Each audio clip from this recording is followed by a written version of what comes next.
Não se fala em crime de responsabilidade sem que o crime se configure do ponto de vista jurídico. Então, não é suficiente, isso é falacioso, não é suficiente que grupos do Congresso ou que parcelas da população não sintam os seus interesses contemplados pelo governo. É necessário que tenha se configurado um ato ilícito da presidenta que se enquadre em algum dos critérios da lei de responsabilidade. Eu hoje vou falar especificamente sobre as pedaladas fiscais, que são o argumento mais comumente utilizado e citado pela mídia como causa de impedimento da presidenta Dilma. O parecer dos juristas Hélio Bicudo e Miguel Reale Júnior, que foi o primeiro parecer requerendo o impeachment da presidenta Dilma, justamente tem como eixo central a suposta violação da lei orçamentária que configurasse crime de responsabilidade. Esse é o fundamento do pedido de impeachment. O que é que entendem esses juristas? Que foi simulado um superávit no orçamento, que foram tomados empréstimos junto ao Banco do Brasil, junto à Caixa e outras instituições financeiras, e que teriam simulado, portanto, uma situação econômica inexistente. A isso eles chamam pedaladas fiscais. Bom, qual é o principal equívoco deste argumento? Nós não estamos falando de operações financeiras tradicionais como eles alegam. Essa afirmação é falsa. O governo não tomou empréstimos. O governo fez retenções temporárias. A figura da retenção, ela é distinta da figura do empréstimo, ela é distinta das demais operações financeiras, tanto é que o credor não pode executar em juízo a dívida, isso é fundamental. O credor não pode executar em juízo a dívida. São retenções temporárias, aliás, muitas vezes de temporalidade muito curta, 3 dias. Qual a finalidade? É fundamental a gente indagar a finalidade dessa retenção. Por quê? Porque a lei de responsabilidade somente admite que se tenha praticado o crime de responsabilidade quando configurado dolo. E o que é o dolo? O dolo é a intenção da pessoa da presidenta. Porque quem está sendo impedido é a presidenta. Então não pode ser de outra pessoa. É a intenção da pessoa da presidenta de causar prejuízo aos cofres públicos, de causar prejuízo à nação e de fraudar os governados. Isso é o dolo. Essa intencionalidade, falando no popular, é a vontade. Fez querendo. Por isso que é tão importante indagar por que o governo fez as retenções.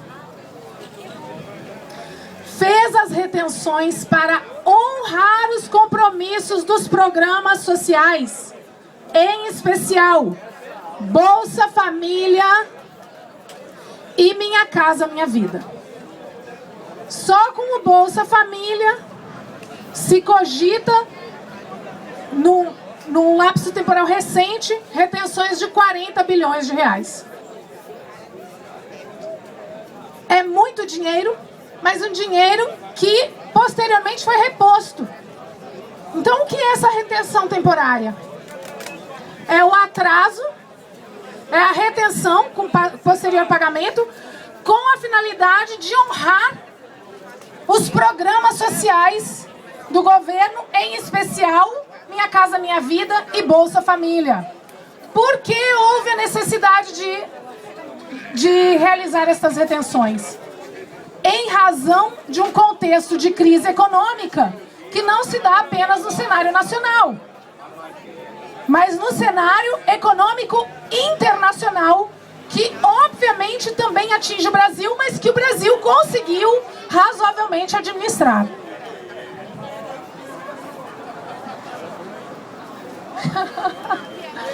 Lindo!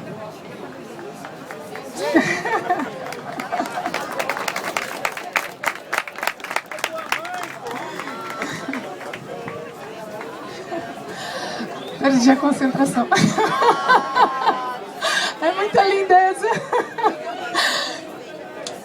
Bom, então, para honrar esses programas sociais num contexto de crise econômica.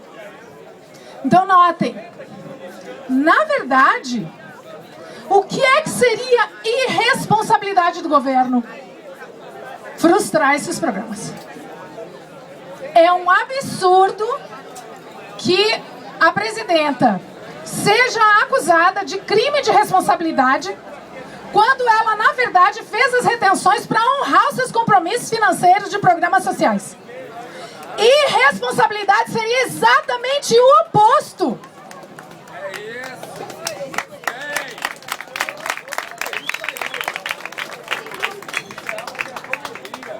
Logo, em síntese apertadíssima, eu já coloquei no meu Facebook um resumo desse texto que eu estou explanando para vocês aqui. Se vocês quiserem ler, já está disponível. Não há fundamento jurídico relativamente ao argumento das pedaladas fiscais para o impedimento da presidenta Dilma. E nunca é demais dizer: impeachment sem fundamento jurídico é golpe, sim! E nós não vamos permitir golpe contra a nossa democracia. Nós vamos defender a democracia, nós estamos nas ruas, onde sempre estivemos, e vamos continuar nelas, e não vamos nos intimidar por um bando de gente que acha que pode fazer da rua a extensão do seu condomínio.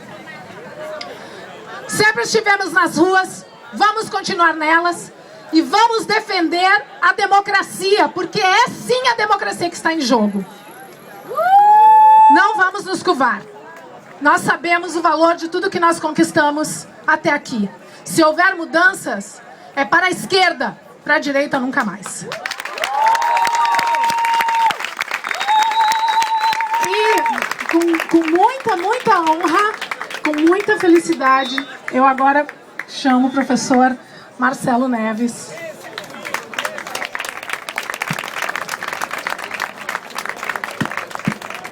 Então, obrigado, Liana, obrigado, Roger. E todos vocês, a Liana já apresentou basicamente os argumentos. Eu quero só retomar alguns pontos que foram apresentados. Então, em primeiro lugar, claro, depois que eu vi poesia, eu vi o pessoal do cinema falando, o direito é chato mesmo. E a gente, quando estuda direito, é porque não tem talento para arte, não tem, eu percebo isso. Então, a questão é que, quando se está tratando atualmente do problema do impeachment, e você fala que está contrário, há duas acusações iniciais. Isso está a serviço do governo ou você está apoiando a corrupção. E os grandes meios de comunicação de massa, eles estão divulgando essa ideia.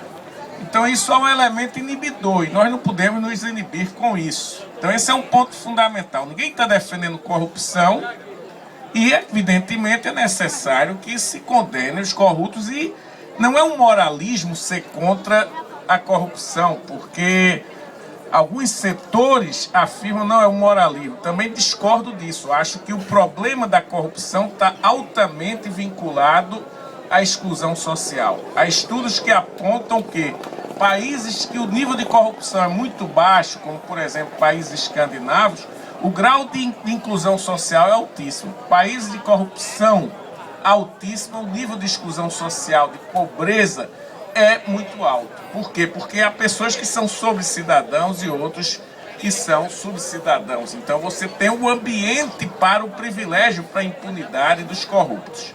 Então esse é o problema fundamental. Agora, a questão do combate à corrupção, ela não pode se realizar dentro de uma democracia, dentro de um Estado constitucional, acima da lei. E juiz nenhum é alguém que está, nem ministro de Supremo, é alguém que está acima da lei. Ele tem que atuar de acordo com a lei. E o que é que tem ocorrido em primeiro lugar? É que o processo da Lava Jato, inicialmente foi bem-vindo, mas ele se perdeu em determinado momento porque ele apresenta uma partidarização, uma ideologização e, portanto, parcialidade do juiz.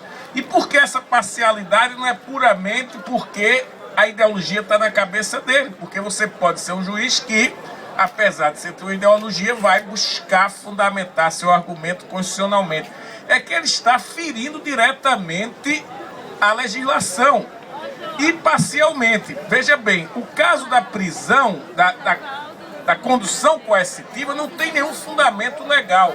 Porque condução coercitiva daquele tipo, ou a pessoa não quis se apresentar, e não foi o caso, ou se trata de um criminoso internacional procurado que está escondido e fugindo da polícia. Mas naquele caso não havia endereço certo, não havia possibilidade nenhuma de uma fuga, porque todo mundo conhece Lula, quando ele chegasse no aeroporto, quer dizer, qualquer situação desse tipo não havia. Então não havia nenhum fundamento. Portanto, isso já mostra atuação parcial. Quer dizer, contra um presidente que veio de uma classe social, e principalmente do Nordeste, quer dizer, isso há um conjunto de preconceitos na elite brasileira. Eu que morei em São Paulo por 8 anos, eu sei bem o que é isso. Então, em primeiro lugar, esse é um elemento que aponta para a falha. O outro ponto é que, quando se pediu a prisão preventiva de Lula, isso é um total absurdo. Prisão preventiva são em casos muito especiais, que há um perigo para a ordem pública, que há um perigo de uma fuga, e não se configurava nada disso. Então, mais uma vez aqui, nós temos uma prática ilegal do próprio Poder Judiciário, apoiado pelo Ministério Público, no caso do Ministério Público, dos promotores. Então, 2 pontos básicos aqui são esses, quer dizer, quanto à atuação em relação a Lula. O outro aspecto é que, quando vai para o Supremo, caberia ao ministro Gilmar declarar a sua suspeição. E a Liana está entrando. Quer dizer, ele deveria se declarar suspeito, porque ele já tinha feito várias declarações políticas contra o governo. Como é que ele poderia tomar aquela decisão de devolver ao mundo? Por fim, essas gravações, está na lei, é bem claro. O juiz Moro, quando ele entregou aquelas gravações com conversas íntimas, porque no telefone, às vezes, a gente fala coisas que pode estar sob pressão, isso é privado, não tem nenhuma importância. Se eu usei um termo que é inadequado publicamente, se eu usei no privado, isso tem que ser inutilizado. A lei diz assim, não pode ser tornado pública essas gravações, a não ser no final, quando ele já selecionou o material, inutilizou. Tem que inutilizar, a lei diz, você tem que inutilizar o que não é relevante. E se o presidente usou, o ex-presidente usou uma palavra ou outra, aquilo dali não é relevante, você pode inutilizar depois. E só pode divulgar no fim, no momento, como fundamento de sua decisão. Ele vai fundamentar a decisão por causa dessa gravação. Então, nesse caso, ele jogou logo para a imprensa e mandou imediatamente para a imprensa, para criar uma situação de convulsão social, para deturpar todo o ambiente que se estava desenvolvendo. Então, ele praticou um crime porque o artigo 325 do Código de Processo Penal enquadra autoridade que divulga sigilo sem base legal. Ele pratica um crime que é pena de 2 a 6 anos. Então, vejam bem, ele praticou um crime e ele é superestimado na mídia dominante. Mas quando era do outro lado, por exemplo, o caso de Daniel Dantas, da Santiagraha, por uma mera suspeição de que o delegado Protógenes teria divulgado a operação